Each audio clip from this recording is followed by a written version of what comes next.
So, what if the secret teachings of Jesus weren't really about escaping a spiritual prison, but about what happens after you get out? Today, we're diving into a Gnostic roadmap for the soul's incredible journey. This was a map that was supposedly reserved for his inner circle, and it all starts the moment you finally break free. This quote from the source material just frames it perfectly, doesn't it? The escape isn't graduation day. It's not the final exam. It's actually the first day of class in the real curriculum of consciousness.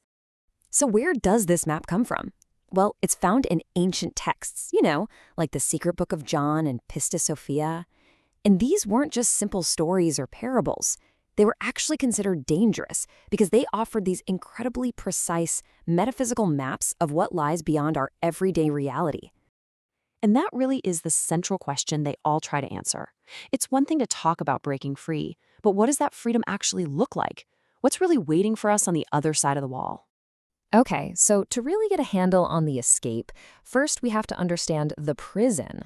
The Gnostic texts describe the whole reincarnation cycle very differently than you might think. It's not some gentle, natural process of learning. It's a sophisticated trap. They even had a name for our reality, the kenoma, which means the deficient realm. And the main way this trap works is through our own unprocessed emotional baggage. All the traumas, the desires, the conflicts we carry. This stuff acts like a kind of spiritual gravity, just pulling our consciousness right back down into another physical life.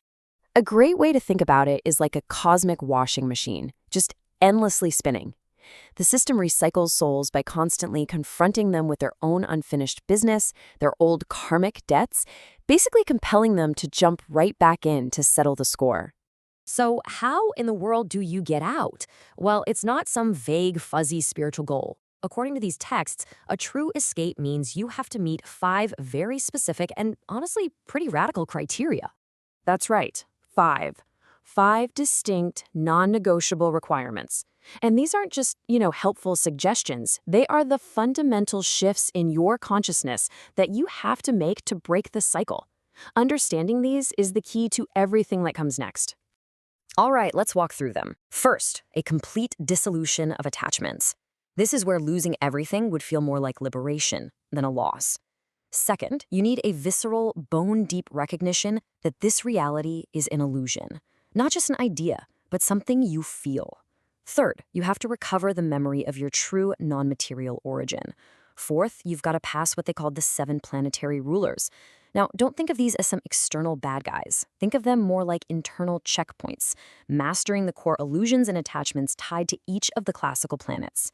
And finally, number 5, you have to be able to refuse reincarnation from a place of genuine freedom, a place where the system just has nothing left to grab onto in you. So let's say a soul actually achieves those 5 keys. It breaks free. The moment that happens, it immediately runs into its first real test, a vibrational checkpoint called the Horos, or the Great Boundary. And it's so important to get this. This isn't a physical place. It's a frequency threshold. And the very first profound shift that happens at this boundary is the total collapse of linear time. Our whole concept of past, present, future, it just dissolves. The soul suddenly perceives every single incarnation, every choice, every potential, all at once, in one single eternal now. And who's guarding this boundary? Well, it's not the hostile Archons from the prison system. Instead, the soul meets what the texts call Ionic Watchers. And their role isn't judgment, it's evaluation. They're there to see if your consciousness is truly free, or if you're just, wearing spirituality like a costume over the same old ego. Once you pass the Watchers, you enter the next phase of the journey, a homecoming to what are called the Ionic realms. And again, these aren't places you travel to. They're states of being that you remember you've actually always belonged to. And this homecoming unfolds in 3 really distinct stages of restoration. First, in the realm of epinoia, your complete cosmic memory returns, every life, every experience, all of it. Then, in Sophia comes total understanding. You don't just see what happened, you finally grasp the divine wisdom of why it all had to happen the way it did. And finally, in the 3rd aeon, all that remaining karmic residue is just effortlessly healed. It simply dissolves away. So after this complete restoration, the soul is finally ready for what the texts call the second birth, its emergence into its full, completely actualized potential. Right here, the emotional and mental shell that was built for physical life, what the Gnostics called the psyche body, is just gently shed, kind of like an old skin. And what emerges is the perfect human. Now, that doesn't mean morally perfect. It means whole, integrated, and absolutely complete. And this state of completion is what allows for the final approach to the monad, the ultimate indivisible source of everything. This final union happens in 3 stages. First, the complete dissolution of the feeling of being separate. Second, a return to a profound stillness that's beyond all thought. And third, the ultimate recognition that you and the source are and always have been made of the exact same essential substance. I know, this all might sound incredibly cosmic and really far away, but these texts suggest that many people are actually beginning this process right now, in their lives. So let's bring this all back to your own experience. Do any of these signs on the slide feel familiar to you? That bone-deep recognition you get when you hear a spiritual truth? Maybe a fading interest in career ambition or collecting more material things? Or that feeling of a frequency mismatch in social situations?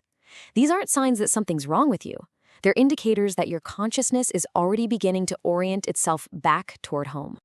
And this is so crucial. This process isn't about abandoning the world or checking out. It's actually about becoming a bridge between worlds, being fully engaged with your physical life, but operating from a completely different, higher level of understanding and awareness. So, when you look at the whole picture, this journey isn't really just about escaping a prison. It's about remembering your true cosmic purpose. So the question these ancient texts pose to us right here and now is a simple one. Are you ready to remember?